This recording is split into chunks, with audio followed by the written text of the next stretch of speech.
This is Glass City Humanist, a show about humanism, humanist values, by a humanist. Here is your host, Douglas Berger. What happens when you combine the power of women voters with a dedication to inclusivity and advocacy? You get the incredible League of Women Voters, Toledo, Lucas County. Co-President Anne Fabazac Payne joins us, sharing her insights on the League's mission and the new voter restrictions in Ohio. Glass City Humanist is an outreach project of the secular humanists of Western Lake Erie, building community through compassion and reason for a better tomorrow.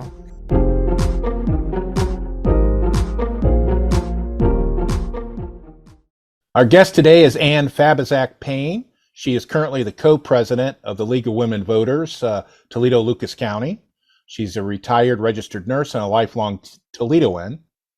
The League of Women Voters is one of the oldest local leagues in the state of Ohio. Since 1921, they've earned a reputation as highly respected citizens organization that researches issues from many points of view and educates the public and decision makers. Thank you for joining us today, Anne. Thank you for having me. Thank you. The League of Women Voters is known for supporting voting rights. I mean, that's the whole history of the league. Yes. And also for hosting candidate forums and other discussion group forums for different issues. But the league is much more than that. What else does the league currently do besides the voting rights? We have an established advocacy agenda. We are a nonpartisan political organization, so we don't support or work against candidates or parties, but we do have positions on issues that we've come to based on the membership, doing research and discussion and talking about that we want to have a particular position on a particular issue. So we've established those at all three levels of the league. As many organizations, we have local leagues, which is where I belong. And then there's a state league, LWV Ohio, and then, of course, the National League. And each of those levels have positions that have come into being based on research and membership approval or interest. That's one thing. We, as you mentioned, are interested in helping people understand the electoral process and being involved in democracy. Our whole point is to help people be concerned, educated, and involved voters. And so we do that in a number of ways by registering voters, helping people get into the system. But being registered and voting is basically your first step. Being active about the issues and understanding the issues is certainly the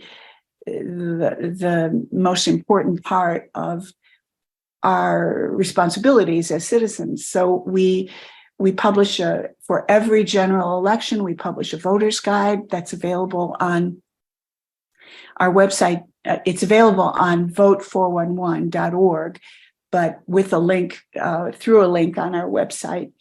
We publish every year, and the new one is out and available in libraries for free of charge, a booklet that we call They Represent You. It's a directory of elected public officials in Lucas County.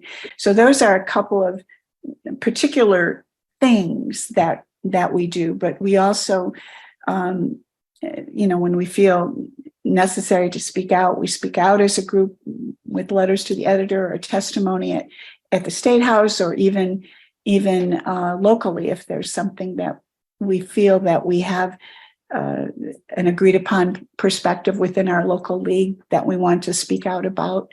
So we want to be an involved and positive presence in the community. That's what we try to do. And the league has a history leading from the suffrage movement and getting women the vote, but yet you do accept men as members. How important is it for the group to be inclusive? Oh, very important. And because we feel that we would like to think, and we hope we are doing this well, that we represent, that we are organized in a democratic fashion, that we provide a forum for our members to discuss issues, that we provide educational information by some of our things, our topical Thursdays or our issues things. But yes, we think as a broad group, nationally, by state and locally, that every eligible person should be voting. Inclusivity, yes, we hope that we can appeal to all folks that are interested in the same kinds of things that we are interested in: protecting the right to vote, encouraging people to exercise that right, and encouraging people to understand what they're voting for and be educated voters. And one of the issues that the league was known for supporting was getting Toledo to adopt the city manager form of government back in the 1930s. Yeah. And that was done mainly to address concerns about corruption and not being responsive to the people of the city. Yeah. Are there any local issues currently here in Toledo, Lucas County, that the league is working on or looking at that you can tell us about? There's many controversial issues, many issues of interest and importance that are going on. The violence issue, the environmental issue, the lake issue, and we are interested and involved in terms of what our position statements are.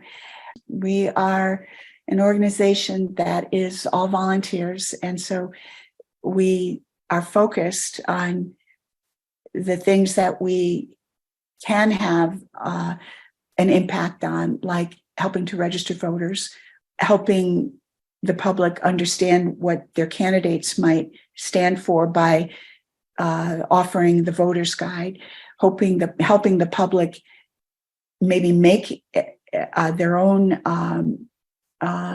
advocacy efforts better by using our guide to elected officials, and by also having various informational programs.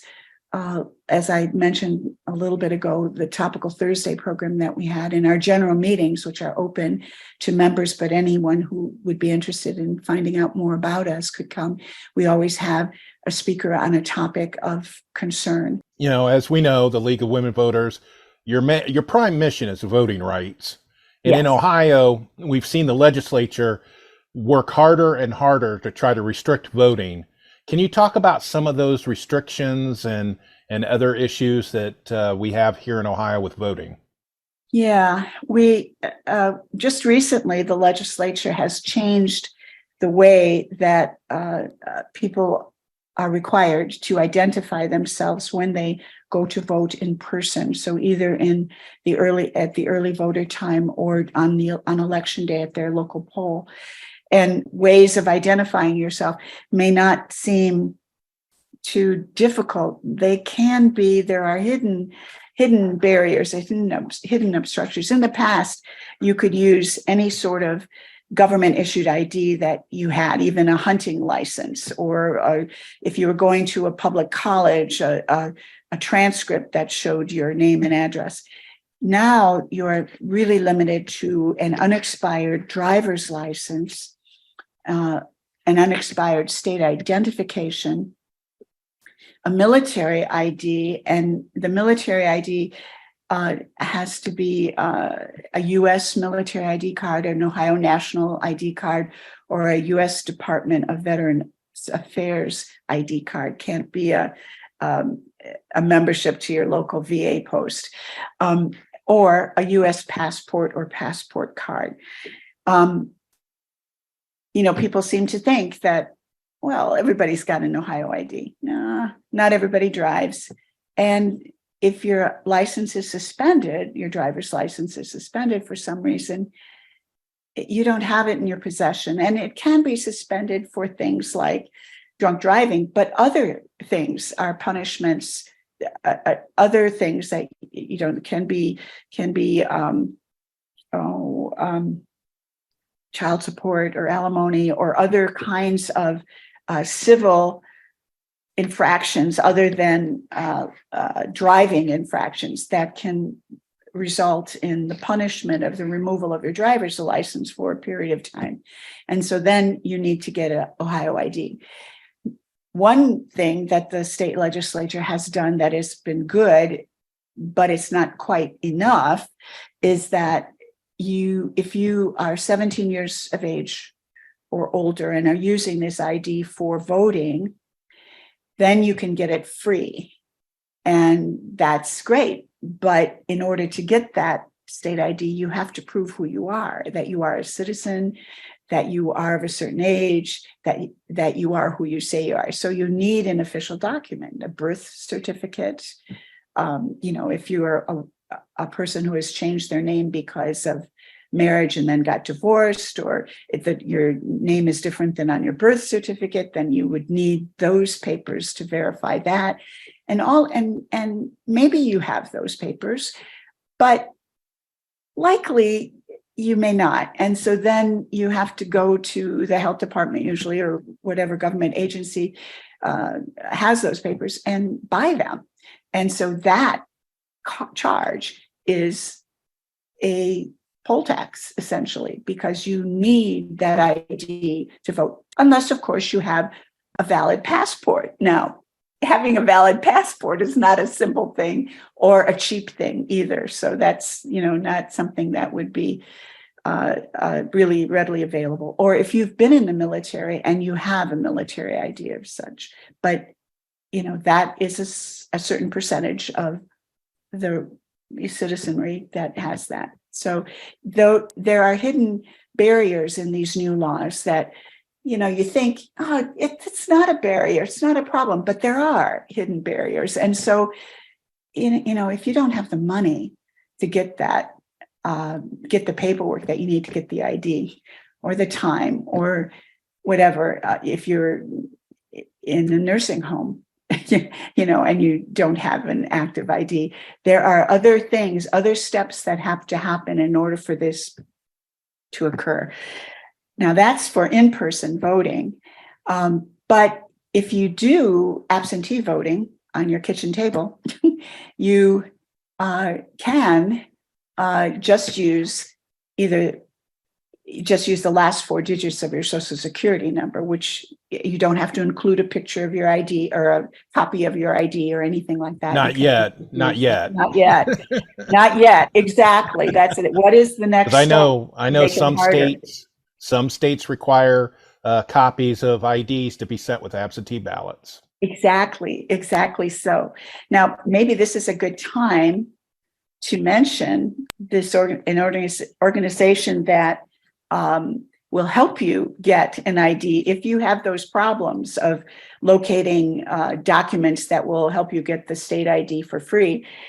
It's called Vote Writers, and they have a website, votewriters.org, and they will take you to the place to get the ID. They will help you pay for the ID, the documents that you need to get the ID, or even if you have those documents but don't have transportation, can't afford a cab or an Uber or off the bus line or whatever, they will even help you do that. And so there's a phone number and card and a way to contact them, which you have, I know. So you might be able to publish that on your. We have a link to that website on the Secular Humanists for Western Lake Erie, humanistwle.org. On the front page, if you scroll down, there'll be an icon from the group, and it links to their website. That's very good. And it says if you need an ID, a state ID, and can't afford it, go here. Yeah. That is really a good service. That's lovely, actually. So those are the kinds of things. And right now, as you say, we have to be vigilant because things change. People are obsessed with the notion of, at least, how can I say, they are, at least it seems, obsessed with the notion of fraudulent voting. But I think that is sort of a cover for trying to keep as many people away from the polls as possible. And the idea is not everybody should vote. And that certainly is not the democratic way. Everybody should vote. Right. And and I have a little story that I want to add because of, talking about how some of these members of the Ohio legislature are thinking about voting fraud and saying it's a big problem, which it's not. I think 60 people were referred out of 8 million people who voted in the last election in Ohio. Yeah. That's minuscule. And it didn't affect any of the elections or anything because they got caught. Well, and also, and not to, I don't mean to intentionally interrupt you, so I want to hear your story. Go ahead. But I did an interview on one of the news stations about this information, and I said, because there is no fraud. And then the person after the interview said, well, contacting the Secretary of State's office, there were 603 cases of fraud in the last election. And I thought, oh no, I should have not said it that way, but there was no explanation. There may have been 603 questionable things, but how many of those people were actually adjudicated? How much of that thing that they considered fraud was actually human error? And how much of it was intentional? Hardly any, as you say. 63 cases in a particular election that had, and I have seen that had, no adjudication, or 3 or 4 people adjudicated. And I've seen in the paper things where people who were going to be naturalized citizens jumped the gun and voted, registered and voted, and they were forgiven by the Secretary of State and reminded, no, first you take your oath and then you can do it. But that is so wrong. But your story, what's your story? Well, one of the proponents, one of the person that's been talking about this most is Teresa Gavarone. She's a state senator from Bowling Green, District 2, which is just south of Toledo. And in fact, she's the one that co-authored the voter ID law that restricted that. But an interesting thing about Teresa Gavarone is that she ran for the 9th Congressional District in the last election against Marcy Kaptur, or wanted to run against Marcy Kaptur. She eventually lost in the primary to J.R. Majewski. But one of the things that the Republican Party did in the state house was they gerrymandered her district so that it would go and reach the lake. Senate District 2 would reach the lake to Huron and I think even Sandusky. And so that she would then be in the 9th district. Technically, Congress people do not have to live in the district they represent. There's no law saying that they do. However, there is a state law that representatives of the state legislature have to live in the district that they represent. So they gerrymandered her district. She moved to Huron, registered in Erie County to vote, voted in the May 2022 primary. She didn't win the primary. So then she moved back to Bowling Green and registered in Wood County to vote and voted in the general election. However, the gerrymandered 2nd district did not become official until the federal court imposed the map on May 28th, 2022. So technically, Teresa Gavarone voted outside her district. And when she did, she technically gave up her seat in the state Senate. and she registered to vote in Erie County under a different name than she used in Wood County, and both registrations were active at the time. You know, Wow. and that is just so hypocritical. It's not even funny. But again, that's just registration. Yeah. You know, that's not, if she had voted in both places at the same time, that's voter fraud, or could be considered voter fraud. Yeah.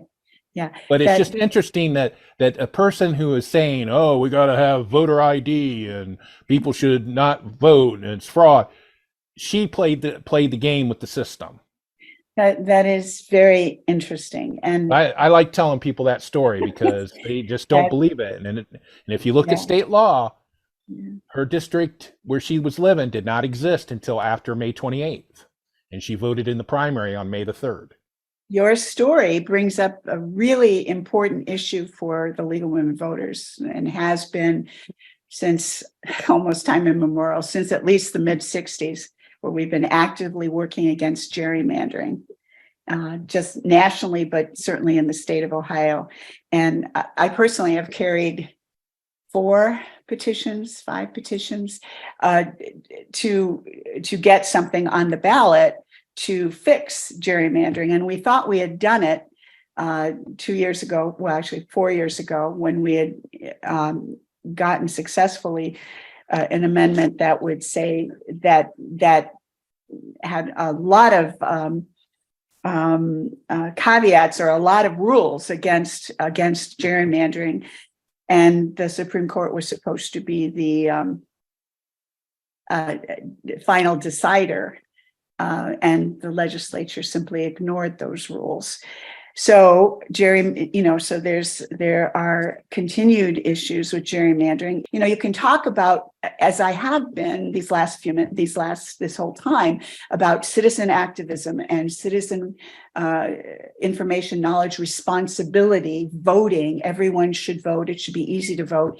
But if the legislature does redistricting in a gerrymandered way, it doesn't matter what you vote, when you vote, what you vote, how, it is very disheartening and discouraging. And, it makes, I think, citizens cynical. Connected to that is a bill that is currently in the legislature about changing the way we do initiative and referendum petitions, especially in regard to constitutional amendments. And our local senator, Senator Gavarone, is the prime sponsor of that bill. It is a wholly partisan bill.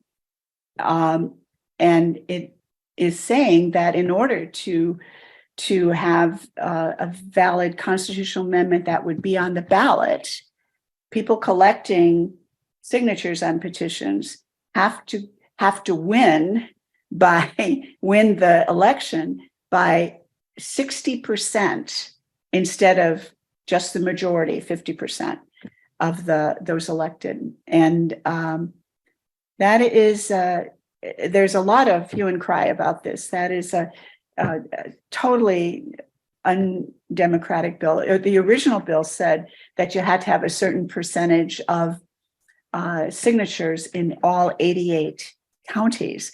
The current bill now does say 44 counties, which was the old standard, the typical standard.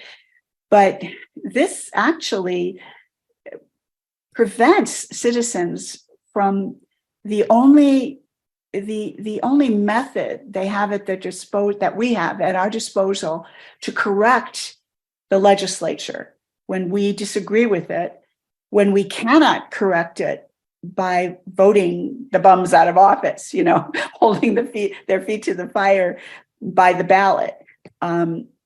So this is a very, according to our concern in the league, dangerous bill, and we're working hard against it. And the complementary bill that is in the legislature is Senate Bill 92, which will allow for a special August election for the citizenry to approve that bill. If it does pass, then it has to be voted on by the citizens. But this General Assembly has just passed a law that there will be no more special August elections because they are too expensive, not enough voter turnout. It's just a waste of our time, energies, and resources in the state to have this special August election. But obviously, the General Assembly is interested in getting that issue passed. And so they're looking for, they want to pass also that special election amendment for August. Why would they do this at this time? Their argument is so special interests, exactly. So special interests who are out of state and have a lot of money will get things on the ballot, like the casino. They use the casino thing, the amendment to it's self-serving. They had land that they wanted to build casinos on. They pushed this amendment. That was in 2011, and suddenly now their hearts are afire to interrupt this egregious use of the initiative opportunity for citizens. No, this is because people are collecting signatures on the reproductive rights amendment to the Constitution. And probably, very likely, people will be collecting signatures in soon, whoever, we don't know, but probably the gerrymandering issue has not gone away. There certainly will be some citizen action on that soon. So I think those are two issues that the General Assembly is trying to cut off at the pass by trying to get this 60% rule in place. Yeah, and let me add some context to that and Okay. why it's important, and especially to somebody like me, a humanist, why it's important. The Ohio legislature has a supermajority of Republicans because of the gerrymandering. But because of the initiative ballot issue, they're afraid of the voters. Mm-hmm. They're afraid of the voters changing what they pass, which they can do. We saw that with Senate Bill 5 Yes. 20 years ago when they tried to prevent union workers from striking. Yes. And they did a ballot initiative and had it overturned. So the Republicans do not want to do that. They don't want to leave anything open that can be overturned. So what they used to do, especially with abortion rights, is they used to put anti-abortion laws in the state budget. And because it was in the state budget, it was not subject to referendum. Mm. And they call it the trap laws. They call them trap laws is what they're called. So they would put in the state budget that a clinic had to have this kind of regulation, and state hospitals that receive public money couldn't enter into agreements for, all this peripheral stuff to make it tough to have abortion clinics open. And they would put it in the budget because then you couldn't vote on it. The people could not vote on it. And that worked for a time. But they see the writing on the wall that abortion rights are popular. There's no, it's like 59%, 55%, something like that. So now they know, because of Roe v. Wade being overturned, and it worked in Kansas, they see the writing on the wall that this ballot initiative is probably going to get on the ballot. Yeah. I'm pretty sure it's going to get on the ballot. And so now they are trying to change the rules at the last minute. It's because they are afraid of the voters, and that is dangerous for democracy. Exactly. That, this very particular issue aside, that is dangerous for democracy, because it means that the legislature, which is gerrymandered, which isn't freely elected, has total control over they can't be recalled. Their actions can't be corrected by the voters. Voters don't have it. This is the only way, in a very gerrymandered state as we live in, the only way the legislature's actions can be corrected by the voters. For more information about the topics in this episode, including links used, please visit the episode page at glasscityhumanist.show.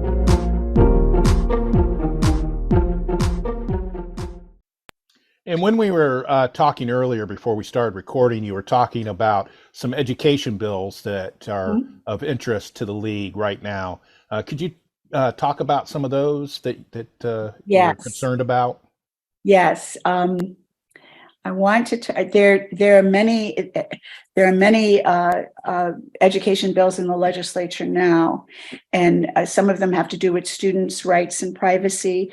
Some of them with censorship, and a big deal. Some of them with how educators are evaluated, and how and of course, the big one about the State Board of Education becoming a cabinet position, and then funding. And I think the league's concern right now is the budget, HB 10, education funding. What we are hoping will happen, or working for happening, is to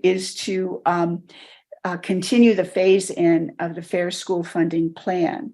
A couple of years ago, a very large committee made up of educators, legislators, academics, parents, students, was a committee that did a great deal of research about school funding and came up with something that would have satisfied the 27-year-old now ruling of our state of Ohio, that education should be funded by the state government and not relying on property taxes, which creates then poor districts and rich districts, and so the funding should equalize the money available to public schools. And so the plan came to be. There were some adjustments in the plan by the General Assembly, but they passed it as a trial for 2 years. And what we're saying is that now they really need to continue phasing in the Fair School Funding Plan, or fully phase it in, which is a more equal funding, and creates a more equitable, sustainable formula for funding. Right now, what is going on mostly is trying to increase public funds that go to private schools via vouchers. And that is an issue that's something we take issue with, because we believe that public money, tax dollars, ought to support public schools. I mean, it was one of the first things that when the state wrote the Constitution in the very beginning, that those folks put into the Constitution, that we must support public education. And that is being eroded, and has been being eroded over the last couple of decades, by folks who don't believe that public education should be something really available, it seems. They talk about public education as funding government schools. These are folks that come from a perspective that the government is always wrong. There is nothing right about government. It should be small. And what government does is indoctrinate children into, brainwash them. And we should actually have a system where children can choose, or families can choose where kids go. And that is, and I have no argument with people wanting to have the best possible education they can for their children. But we don't do that by gutting the funding that we give to public schools and share it with private schools. Now the new voucher bill that the governor is for would open up vouchers to any student in the state, essentially. You wouldn't even have to be a student who was going to a poor performing public school, however you define that, which again is a matter of manipulating the definitions and manipulating the words you use to define these schools and manipulating the budgets so they cannot be good performing schools. But anyway, you don't even have to have attended a school like that, which was the original law for vouchers. You don't even have to have ever attended a public school to get a voucher to go to a private school. And the vouchers will not pay for the entire private education that these schools are asking for. And I have nothing against private schools, but many of them are religious schools. And we have a strong belief, and which is also seeming to be eroded, about the separation of church and state. And also, these bills cover the state, whereas in our 88 counties, many of the more rural counties, 44 to be exact, don't have access to a private school or a charter school that these kids, and so the public school that these kids have access to is being little by little whittled away in terms of its quality and its budget and its ability to educate students. So that is an issue that we are very much concerned about. The data that exists today shows, at least in Ohio, when they were doing the Ed Choice voucher program, that most of the people that took the vouchers could already pay for the private schooling. Yeah. And it was supposed to help minority students, and hardly any of them got them. And like you were saying, the rural areas that are left out, they're the reason why there was a court case that the school funding formula was unconstitutional, because they had textbooks that were 15 years old at the time. Yes. Because the property values in those areas were so low, they weren't getting any money to run their school. Yes. And now you want to take more money away. Yes. Not to mention they're thinking about cutting taxes again. I just saw the other day that Ohio has the 45th lowest tax rate in the country. There's only 50 states, and we're all the way at the bottom, and they still want to cut taxes. Yeah, we're in competition Basically. with Mississippi, Mhm. maybe.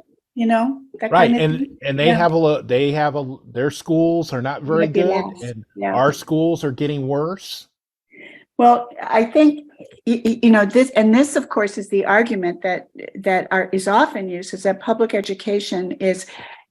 There are two arguments here. Public education isn't good because of teachers' unions, because teachers don't work. They won't. They just they don't have an interest in the kids, or they're not interested in it's just they're interested in striking in pay, as though they are making gazillions of dollars here. So there's that really broad brush of anti-teacher independence and anti-teacher control of their classroom, and the other are, and so that trickles down to making public schools illegitimate in some way, that they're not even trying. And then the other one is that it's just a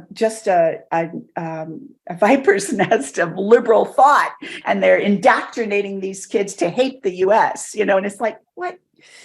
And that leads to a lot of bills in the current legislature that are mostly in committee. They haven't gotten very far. Those bills that have to do with very specific things that are taught in schools, and very specific rules about removing DEI considerations for faculty and staff. Where is this coming from? I have my own ideas, but it's frightening in a sense. I think these are real threats to democracy. Instead of encouraging critical thinking in students, they want to present alternatives that are false, not true alternatives. Okay, and on that note, as we wrap up the interview today, if somebody wants to get involved with your chapter, how would they go about doing that? There, we have a website. It's LWV Toledo, LWV Toledo-LucasCounty.org. That's our website, and you can join on the website. You can learn more about us. It's a very interactive and informative website. If you want to know more about education bills, I would urge you to go to honestyinohioeducation.org. That is an organization that we are partnered with, as well as a number of other good government organizations are partnered with, and they are watching. They're just Ohio. It's just a homegrown organization. It's not a national thing. They are watching all of the education bills in the General Assembly. And so if you want more information about these bills, that is a great place to go. Also, lwvohio.org is a great place to go for all sorts of information about issues that we are involved in or that we're interested in. And I urge you to do, but please, yes, join us. We need all the help we can get. We really are wanting to spread our information, I guess. Okay. I really appreciate your time today, and thank you for joining us today, Anne. You're very welcome. Thank you. Thank you for listening. For more information about the topics in this episode, please visit the episode page at glasscityhumanist.show. Glass City Humanist is an outreach of the Secular Humanists of Western Lake Erie. Sholi can be reached at humanistswle.org. Glass City Humanist is hosted, written, and produced by Douglas Berger, and he's solely responsible for the content. Our theme music is Glass City Jam, composed using the Amplify Studio. See you next time.